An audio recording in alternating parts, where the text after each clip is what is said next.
Cecil Hurt, I hope you're having a great day. You're already in Texas A&M, I assume. En route. Gotcha. It's that's a long drive, Cecil, if that's what you're doing. It is. I had a speaking engagement, so I took an extra day. So not too bad. It's yeah. I've never made it out to College Station, but they say it's a beautiful campus. Historically, a lot of significance there on the campus. There is, and friendly people they're famous for, and it's very different than Alabama, but they really are excited. Even 6-7 years past their admission to SEC, now they're really excited and have embraced it. And always enjoy visiting out here for football and basketball. Cecil, and baseball. I've done all three. Cecil, looking ahead, not this year, but looking at their program, looking at their facilities, looking at the resources that they have in that state, you could pretty much recruit all 25 scholarships within a couple of couple 100-mile radius there of the campus. When you look at Texas A&M long term, can they be a major player in the SEC West, in your opinion?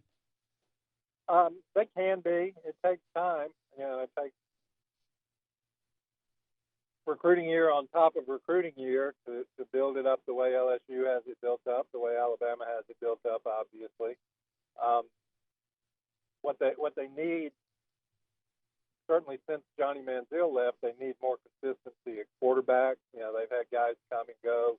They've had guys go and win the Heisman Trophy somewhere else, which is probably a little bit frustrating. But I think when they get that, there are some positions. I'm surprised that they don't have more at running back than they do this year, or that they've shown so far this year.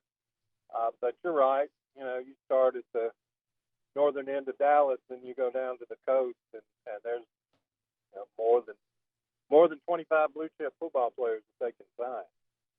Well, I remember it's kind of funny that you brought up the recruiting side of things. I remember talking to Jimbo Fisher following Alabama's championship against Georgia. He was there to greet Nick Saban, very close to the locker room, and I remember talking to him just briefly as he was waiting on Coach Saban, and he was making that transition from Florida State to Texas A&M. And I said, when you watch Alabama play, what's the first thing that comes to mind? He said, I've got to do a better job of recruiting. We've got to be able to get the players up, and that is the key to the game.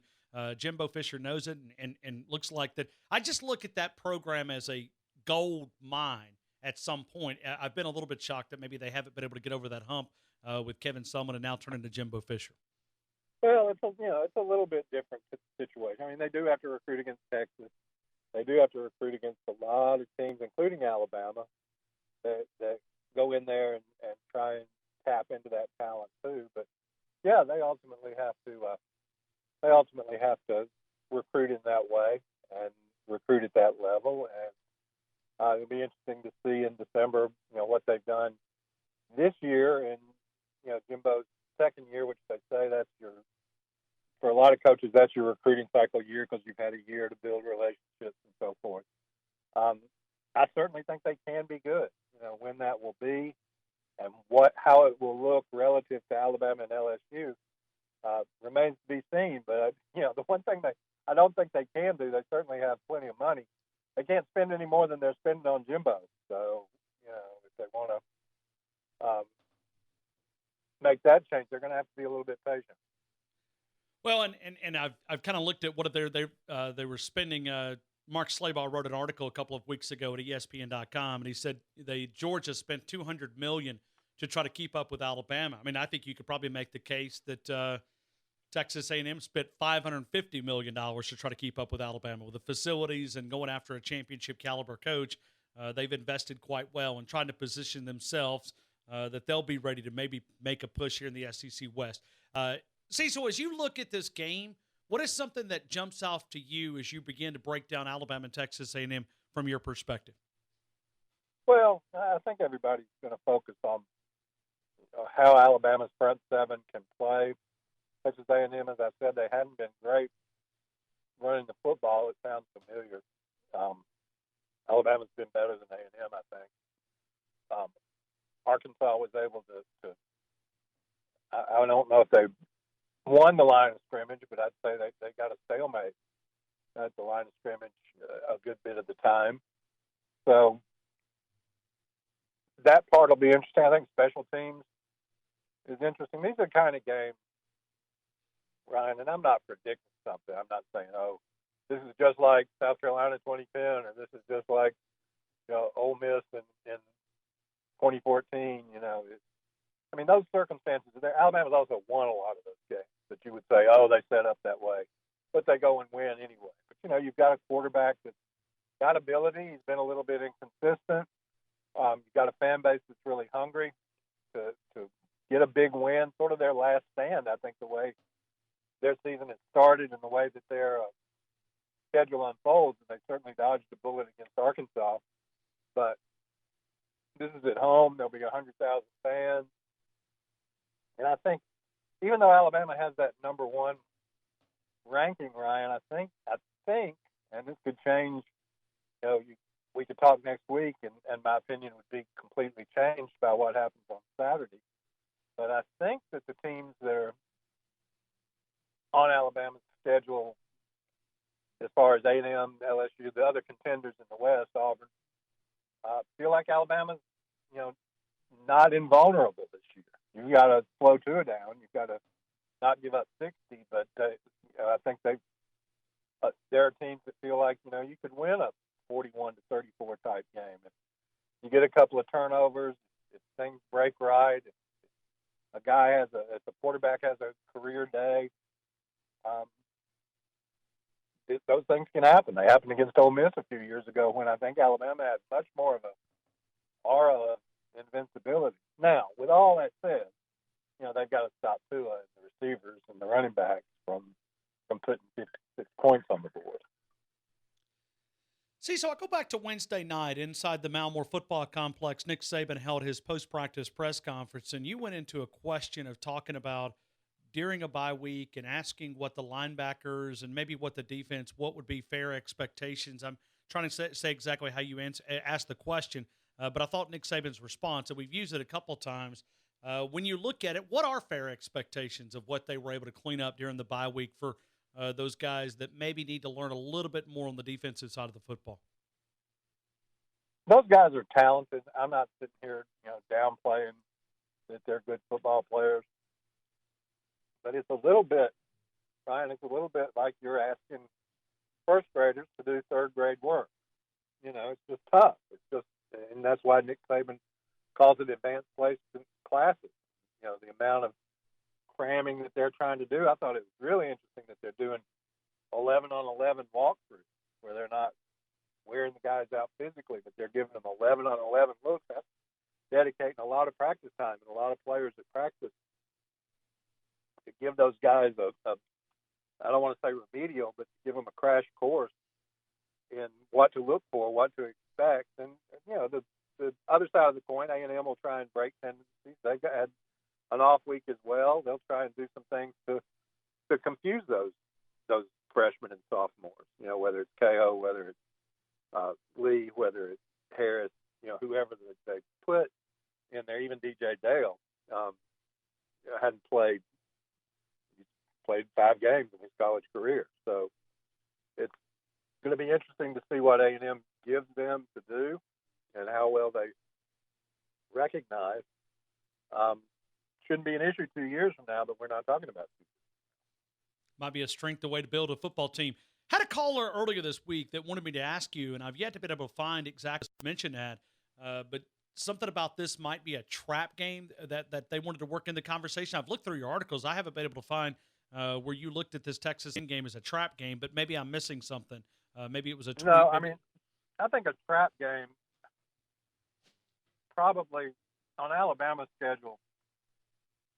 It's been Mississippi State who hadn't won one, or A&M when Manziel came in after the LSU game.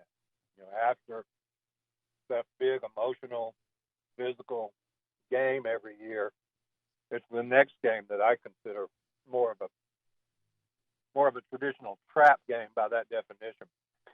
This isn't a trap. This is a game that you can certainly make the argument, although they aren't record-wise where they'd like to be, that A&M is the best team that Alabama's faced. And I think Alabama's prepared in that way. They've had an off week.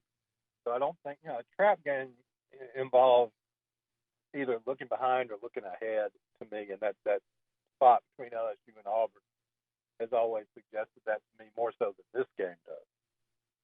Cecil Hurt, Tuscaloosa News, TideSports.com. And I wasn't saying trap game. I think somebody just maybe overheard or maybe they misread a conversation. Yeah, as far as I know, I hadn't called this one a trap game because it doesn't fit the definition that I use. Yeah, totally. I totally agree. Cecil, when you look at this game, what are you expecting tomorrow inside Kyle Field? Well, all games, people talk about one game situations. All games hinge on turnovers. Nick Saban talked about that this week. Being plus in the turnover category. Can't afford, Alabama can't afford to have possessions or very many possessions where they don't score or at least move the football. Special teams are going to be interesting. I don't know what the kicking situation is. I don't know. I do know that A&M punter came into Tuscaloosa last year and averaged 60.8 yards a punt. And I think Waddle had 25 yards in return, so he averaged 55 net on his punt. That'll be a factor for sure. It seems like in the previous years, and maybe you can lay this on Kevin Sumlin. Maybe that's what you can do. A&M's hurt themselves with turnovers. They've hurt themselves with undisciplined play. So I will be interested to see if they've improved in those areas. They showed some of that against Clemson. They showed some of that against Auburn. So I'll be interested to see where they are on that scale. They're going to have a tough time holding Alabama under 38-42. So what can they do to score 35, 41 points and try and win? Because 35-34 is good for them as 62-0. In some ways, it's probably better. So what can they do to generate enough offense and get enough points on the board?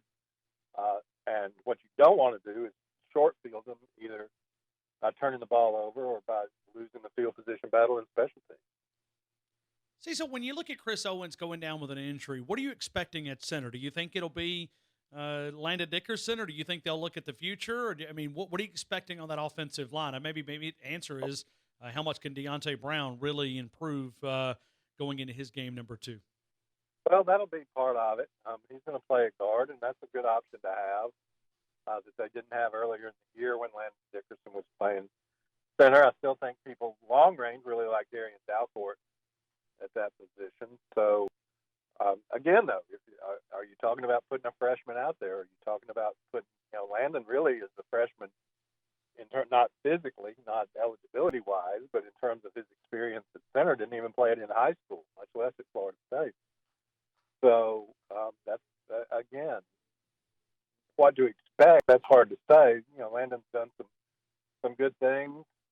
Deontay gives him some depth and some ability to rotate. Ekiyor could figure in there if necessary. So it's not the worst situation that they've faced injury-wise, but offensive line chemistry can be a tricky thing, and so it'll be interesting to see if it affects it. We are talking to Cecil Hurt, Tuscaloosa News, TideSports.com. Cecil, do you have a prediction on this game? I think I picked Alabama by 14 under the line.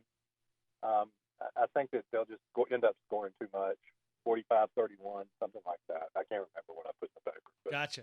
Somewhere in that range.